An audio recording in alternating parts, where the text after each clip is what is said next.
Bwana asifiwe. Amen. Bwana asifiwe. Amen.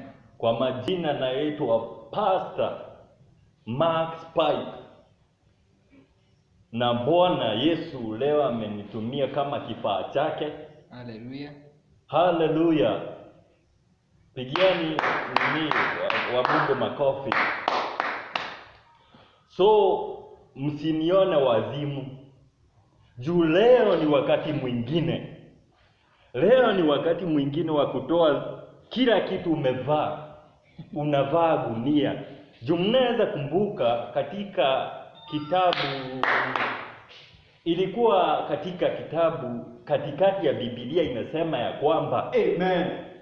Inasema ya kwamba watu walijielida, wakavaa magunia, wakaomba,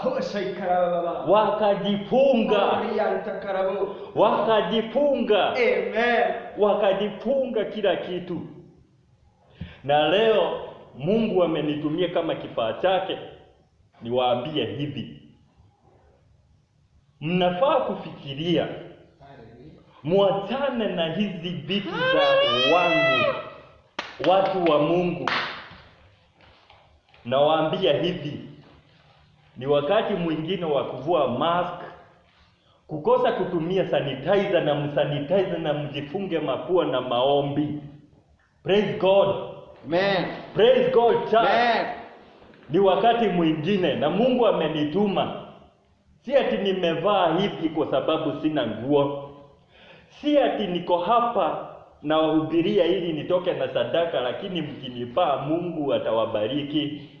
Lakini ningetaka kuwaambia ya kwamba tukifanya hivyo, tuzingatie hayo masharti, siku haitaisha kabla hii corona iishe. Praise God. Amen. So Mungu amenituma hivyo leo, na kikapu cha kuwekea sadaka kiko pale, kitazunguka. Na msiweke hizo manini aziedangi benki, muweke tu manoti ili Mungu aweze kuwabariki. Praise God. Amen. Makofi.